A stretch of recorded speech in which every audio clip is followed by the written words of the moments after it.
فتح انسان کو محبوب ہے. نوٹ کیجئے، بندہ مومن کے لیے اس کا نصب العین سوائے اللہ کی رضا کی کوئی شے نہیں ہے. فتح بھی مطلوب نہیں ہے، مقصود نہیں ہے. اصل چیز مقصود کیا؟ اللہ راضی ہو جائے. مجھے اگر شہادت نصیب ہو گئی تو فتح اگر ملی بھی تو میں نے تو نہیں دیکھی نا، لیکن میں تو کامیاب ہوں اللہ کے ہاں. حضرت حمزہ نے وہ بعد میں جو ہے فتح مکہ کا منظر تو نہیں دیکھا، جب حضور 10,000 قدوسیوں کی کہ ہمراہ جو ہے مکہ میں فاتح کی حیثیت سے داخل ہوئے. حضرت حمزہ نے تو نہیں دیکھا، لیکن کیا وہ ناکام ہے؟ وہ تو غزوہ احد میں شہید ہو گئے.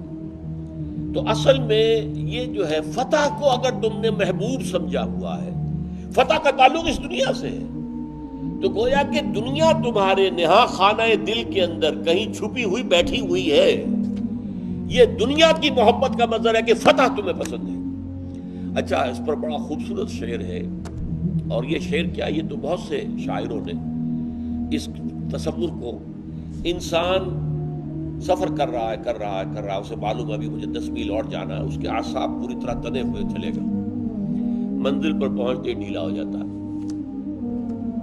یہ ایک فطری معاملہ ہے انسان کا، سرشت کا. منزل کے قریب پہنچ گئے تو ڈھیلے ہو گئے. اس کو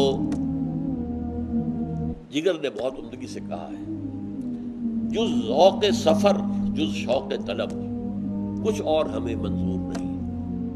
اے عشق بتا اب کیا ہوگا، کہتے ہیں کہ منزل دور نہیں.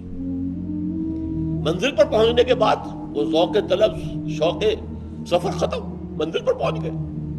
ہمیں تو وہ ذوق اور شوق مطلوب ہے، منزل مطلوب نہیں ہے. تو اسی طریقے سے سمجھیے کہ تم نے فتح کو اپنی منزل قرار دیا، فتح مل گئی تو ڈھیلے پڑ گئے، نظم تمہارا ڈھیلا ہو گیا. حتی اذا فشلتم وتنازعتم فی الامر وعصیتم من بعد ما اراکم ما تحبون منکم من یرید الدنیا. تم میں سے کچھ ایسے بھی ہیں جو دنیا کے طالب ہیں. دنیا سے مراد یہاں دنیا کی دولت نہیں ہے، یہ محمد رسول اللہ کے ساتھی ہیں. پھر میں یاد دلا رہا ہوں، پرجنگ ہو چکی تھی، چھلنی لگ چکی تھی، 300 منافق جا چکے تھے. اب ان 700 میں کوئی منافق نہیں تھا، کوئی طالب دنیا نہیں تھا، لیکن دنیا سے مراد کیا؟ فتح. فتح کا تعلق دنیا سے. انسان کو فطری طور پر، فطری کی بجائے خلقی طور پر انسان کو سرشت کے طور پر فتح پسند ہے. حالانکہ شکست و فتح نصیبوں سے ہے ولے امیر، مقابلہ تو دل ناتواں نے خوب کیا.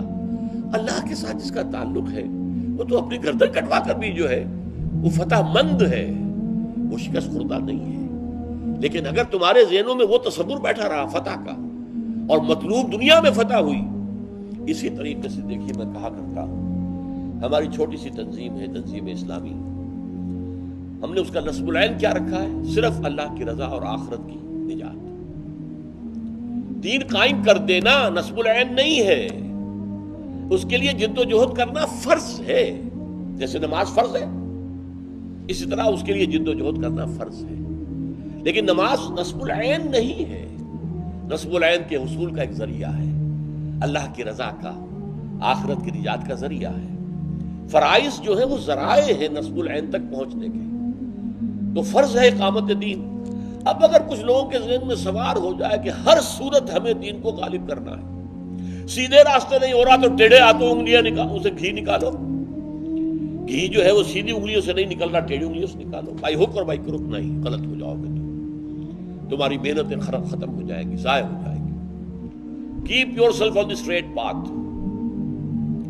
Cap yourself the example of Muhammad صلی اللہ علیہ وسلم. وَلَقَدْ كَانَ لَكُمْ فِي رَسُولِ اللَّهِ أُسْوَةٌ حَسَنَةٌ. ایک مکمل اور بہترین نمونہ محمد صلی اللہ علیہ وسلم کی زندگی میں ہے. ان کے نقش قدم پر چلتے جاؤ. فتح آتی ہے آئے، نہیں آتی ہے نہ آئے.